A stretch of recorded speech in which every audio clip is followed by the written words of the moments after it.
প্রিয় বাংলাদেশি ভাই বন্ধুরা, গত দুদিন ধরে বিভিন্ন নিউজ চ্যানেলে ইউটিউবে দেখছি তোমাদের দেশে একটা বিশাল বড় অরাজনৈতিকতার পরিস্থিতি চলছে। একটা কোটা সংস্কার আন্দোলন, যাতে বলা হচ্ছে মুক্তিযোদ্ধাদের নাতিপুতিরা চাকরি বাকরি পাবে, আর রাজাকারেরা বা রাজাকারের নাতিপুতিরা পাওয়ার যোগ্য নয়। বন্ধুরা, তোমাদের দেশের অস্তিত্বই সেই সব মুক্তিযোদ্ধাদের জন্য, যারা নিজেদের প্রাণের চিন্তা না করে, নিজেদের পরিবারের চিন্তা না করে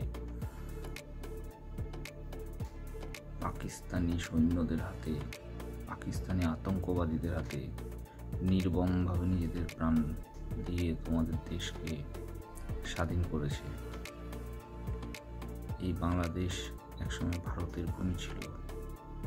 ভারতবাসীদের বিশেষভাবে ইমোশন জড়িয়ে রয়েছে তোমাদের দেশের ভূমির সাথে। বিশেষ করে আমরা যারা ভারতের বাঙালরা রয়েছি, যতদূর যা বুঝলাম তোমাদের এই আন্দোলনটা একটা ছাত্রপক্ষ বা একটা ছাত্রপক্ষ সমাজকে খুব বাজেভাবে ইনফ্লুয়েন্স করেছে। কিছু মানুষ সমাজের অনুন্নতির আগুনে নিজের রুটি সেকবার জন্য কিন্তু এই কাজটা করছে। তোমাদের এটা বোঝা উচিত। তোমাদের দেশের প্রধানমন্ত্রী শেখ হাসিনা ম্যাম বিগত বছরগুলোতে তোমাদের দেশকে যেরকমভাবে উন্নতির পথে নিয়ে গেছে, তোমাদের জিডিপি যেরকমভাবে গ্রোথ করিয়েছে, তোমাদের ফরেন রিজার্ভ যেরকমভাবে গ্রোথ করিয়েছে, সেটা কিন্তু যথেষ্ট একটা অ্যাপ্রিসিয়েশনের ব্যাপার। অন্য কোনো মানুষ, পুরুষ মহিলা, অন্য কোনো পার্টির সদস্য হলে কিন্তু এরকমভাবে করতে পারতো না, তোমার দেশকে এত আগে নিয়ে যেতে পারতো না। আজকে তোমাদের চিন্তা করার দিন এসছে, তোমরা কেন এরকম আন্দোলন করছো যেটা তোমাদের দেশের ক্ষতি করছে, তোমাদের সরকারের বিরুদ্ধে কাজ করছে। তোমাদের আজকে চিন্তা করার দিন এসছে, তোমরা কেন এরকম ভবিষ্যৎ চাইছো যেটা পাকিস্তানের মতন হয়ে যায়। আজকের পাকিস্তানের অবস্থা দেখেছো তো তোমরা, যেই পাকিস্তান তোমাদের ওপর অত্যাচার করে নিজেদের শখ মেটাতে পারেনি, আজকে কিন্তু সেই পাকিস্তান কোনো না কোনোভাবে, কোনো না কোনো মাধ্যমে নিজেদের পয়সা, অন্যান্য বৈদেশিক পয়সা এবং চায়নার পয়সা তোমাদের দেশে ঢুকিয়ে তোমাদের দেশের অনেক বড় ক্ষতি করে দিচ্ছে। এটা একদম সত্যি কথা। কোটা সংস্কার আন্দোলন হয়তো তোমাদের দেশে প্রয়োজন, হয়তো কথাটা বলা ভুল, অবশ্যই প্রয়োজন, কিন্তু তার জন্য রাস্তায় নেমে আন্দোলন করা, বিদ্রোহ করা, মানুষ খুন করা, সরকারি সম্পত্তি জ্বালিয়ে দেওয়া, এগুলো কিন্তু প্রয়োজন না। এটা অনেক বড় চিন্তার ব্যাপার। কোটা সংস্কার ততটুকুই থাকা উচিত যতটুকু যোগ্যতা তোমাদের মধ্যে আছে, ছাত্রছাত্রীদের মধ্যে। যদি এরকম দেখা যায় যে কোটা সংস্কার করতে গিয়ে কোটা তুলে দিলে দেশের অ্যাডমিনিস্ট্রেশন চালানোর জন্য সেই রকম এলিজিবল, রিমার্কেবল, স্টুডিয়াস ছাত্রছাত্রী না বেরোয়, তবে তোমাদের দেশটা চলবে কী করে? তোমরা মানুষ খুন করো না, তোমরা হিংস্র হয়েও না। ইরান, ইরাকের মতন নিজেদের দেশকে কট্টর ইসলামিক কান্ট্রিতে পরিণত করো না, যাতে ভবিষ্যৎটা তোমাদের পাকিস্তানিদের মতন হয়ে যায়। তোমরা বর্তমানে পাকিস্তানিদের থেকে অনেক ভালো আছো। আমরা ভারতের লোকেরা বিভিন্ন সময় দেখেছি তোমাদের ভারতীয়দের প্রতি একটা বিশেষ বিদ্রূপ মনোভাব আছে। তোমরা ভারতীয় পণ্য বা ভারতীয় যে কোনো ব্যবস্থাকে তোমরা বয়কট করতে চাও। তোমাদের বয়কট করাটা হয়তো ন্যায্য, কিন্তু একটা কথা মনে রাখবে ভাইরা বোনেরা, বাংলাদেশ এবং তার জনসংখ্যা ভারতের কাছে এইটুকুই এফেক্ট করে যেরকম পশ্চিমবঙ্গ, বিহার, উড়িষ্যা, ঝাড়খণ্ড, মধ্যপ্রদেশ, উত্তরপ্রদেশ ভারতের 29টা রাজ্যের মতন একটা রাজ্যের মতন। তোমরা ভারতকে বয়কট করো কি বুকে জড়িয়ে নাও, এতে ভারতের কিচ্ছু এসে যায় না। না ভারতের অর্থনীতি কোনো পরিবর্তন হবে, না ভারতের অন্য কোনো ব্যবস্থাপনায় কোনো পরিবর্তন হবে। পরিবর্তন হবে তোমাদের সমাজ জীবনে, তোমাদের অর্থনীতিতে, তোমাদের সামাজিক মূল্য বৃদ্ধিতে, তোমাদের চিকিৎসায়, তোমাদের স্বাস্থ্যে, সব কিছুতে। তোমাদের কর্মস্থলেও পরিবর্তন হবে, কর্মজীবনে। আর রইল প্রবাসীদের কথা। তোমাদের দেশের যেসব প্রবাসী আজকে এই আন্দোলনকে নিয়ে বড় বড় কথা বলছে, আমি তো দেখছি এক একজন রিলে নোংরা নোংরা কথা বলছে। শুয়োরের বাচ্চা তোমাদের রাজনেতাদের বলছে, মুক্তিযোদ্ধাদের পরিবার তাদের পরিজনদের বলছে, ইভেন মুক্তিযোদ্ধাদেরও বলছে। এইসব প্রবাসীরা কখনো তোমাদের দেশের ছিল না, না তারা থাকবে, না তারা ট্যাক্স পে করে ঠিকঠাক, এটা মনে রাখবে। তোমাদের দেশের ট্যাক্স যারা তোমরা দেশে থাকো, দেশে থেকেই পে করো। তোমাদের সম্পত্তি তোমরা নষ্ট করছো। তোমরা গাড়ি জ্বালাচ্ছ, ভবন জ্বালাচ্ছ, ট্রেন জ্বালাচ্ছ, ভাঙচুর করছো, হিংস্র হয়ে গেছো তোমরা, হিংস্র। জানি না এডিটেড কিনা, কিছু কিছু ভিডিও দেখলাম যে তোমাদের প্রাক্তন বা বর্তমান সেনানায়কেরা অনেক রাষ্ট্রবিরোধী ডায়লগ দিয়েছে। ওইসব সেনানায়কদের অকাদ নেই কোনো, অযোগ্য, ঘুষখোর, চোর, সামাজিক নয়। খোঁজ নিয়ে দেখো, একাধিক নারীর সাথে সম্পর্ক, পরিবারে শান্তি নেই।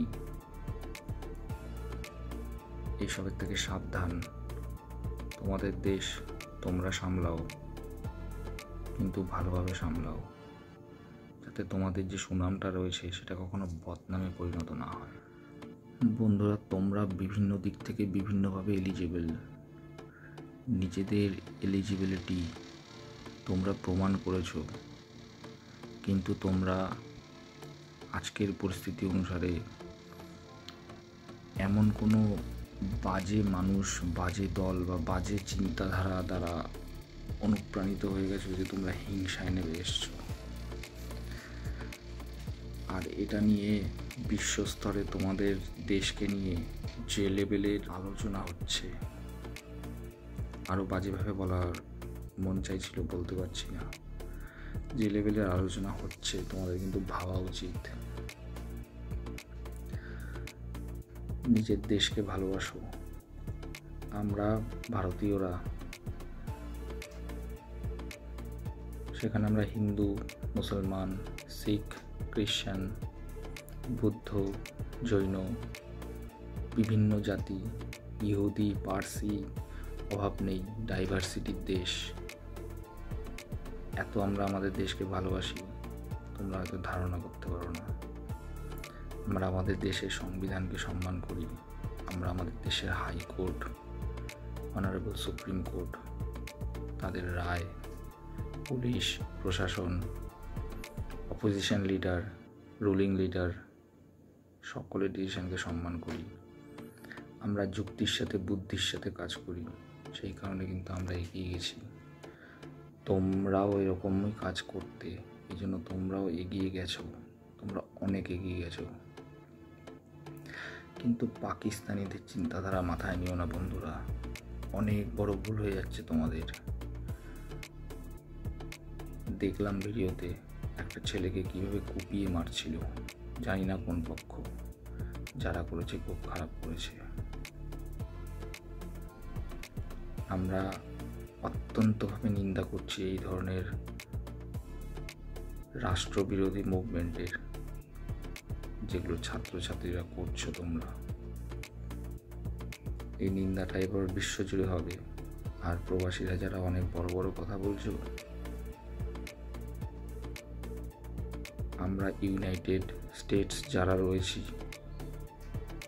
Like S America, Britain, India, Russia, Australia, আমরা তোমাদের বহিষ্কার করা শুরু করলে আমাদের দেশও কিন্তু তোমাদের ঠাঁই দেবে না। এই জন্য প্রবাসে থেকে বড় বড় প্রবচন না মেরে দেশের পরিস্থিতি ঠান্ডা করার চেষ্টা করো। নিজের ঘরে ঝগড়া লাগলে সেখানে ইন্ধন জোগাতে নেই, পরিস্থিতি ঠান্ডা করতে হয়। এটুকু বুদ্ধি যদি তোমাদের মধ্যে না থাকে, তবে এই হাসিনা সরকারের কাছে আমার মতন অনেক সাধারণ মানুষের নিবেদন, আবেদন, যে সমস্ত প্রবাসী বাইরে থেকে আপনার দেশে আগুন লাগাচ্ছে তাদের পরিবার পরিজন সমেত সম্পূর্ণ জেলে ঢুকিয়ে দিন। দরকার নেই আপনাদের রেমিটেন্সের পয়সা, কারণ ওই পয়সায় বেইমানি রয়েছে, ওই পয়সায় রাষ্ট্রবিরোধী আওয়াজ রয়েছে। আর রাষ্ট্রবিরোধী আওয়াজ রাষ্ট্রপ্রেমীরা কখনো সহ্য করে না, এটা মাথায় রাখতে হবে। অনেক হতাশার ঝড় চলছে তোমাদের দেশে, আশা করব খুব তাড়াতাড়ি সব মিটে যাবে, তোমাদের দেশ আবার একটা ভালো পরিস্থিতিতে ফিরে আসবে, আবার সবকিছু আগের মতন হয়ে যাবে। একটা কথা মনে রাখবে, যদি হস্তক্ষেপ করতে হয় তবে কিন্তু ভারতই সবার আগে হস্তক্ষেপ করবে। আর ভারত যদি হস্তক্ষেপ করে, এই পৃথিবীতে কোনো বাবার ক্ষমতা নেই সেই মাঝখানে কথা বলবে। বিদ্রোহীরা এমন কোনো পরিস্থিতি তৈরি করো না যাতে তোমাদের নিজের জন্মভূমি মাতৃভূমিতে থাকা বন্ধ হয়ে যায়। এই বলে আমার ছোট্ট বক্তব্য আজকের মতন শেষ করলাম। জয় শ্রীরাম, ভারত মাতা কি জয়।